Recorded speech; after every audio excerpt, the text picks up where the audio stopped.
గంట క్రితమే చెప్పిన కదా జరిగింది ఇదే అని. దిశ వాళ్ళు రాశారు. ఎవరు కేసీఆర్, కేటీఆర్, హరీష్ రావు పోయి కేసీఆర్ని కలిసిరట. బనకశర్ల మీద పెద్ద చర్చ జరిగిందని ఏదో రాసిరు. బనకశర్ల లేదు, బొంద లేదు, ఏం లేదు, ఇలా ఫ్యామిలీ గొడవ. ఇప్పుడు కేటీఆర్కు ఉన్నది ఏంటంటే కవితని పార్టీ నుంచి తీసి అవతల పడేయాలి, గంతే.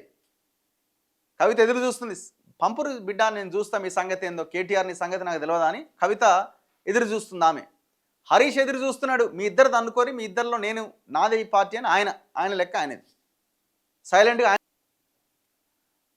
ఇప్పుడు బీసీలకు సంబంధించిన అంశంలో సామాజిక న్యాయం జరగలేదు, భౌగోళిక తెలంగాణ వచ్చింది, సామాజిక తెలంగాణ రాలేదన్నది ఒక స్టేట్మెంట్. రైతు బంధు పెద్దోళ్ళకి వచ్చింది, పేద రైతులకు రాలేదన్నది రెండో స్టేట్మెంట్. ఈ మధ్యకాలంలో కేటీఆర్ మీద గ్రీకు వీరుడు, లీక్ వీరుడు,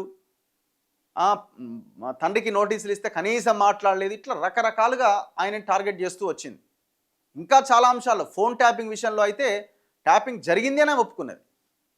మాకు సంబంధించిన 4 వ్యక్తుల ఫోన్లు కూడా ట్యాప్ చేసిరు, మా నాయన బోళాశంకరుడు, కానీ కిందున్నోళ్ళే చేసిరు మొత్తం. కిందున్నోళ్ళు అంటే ఎవరికి? కొడుకే కదా, అన్నే కదా. సో దీంతో కేటీఆర్కి తలెత్తుకోలేని పరిస్థితి వచ్చింది, ఎక్కడ మాట్లాడలేకపోతున్నాడు.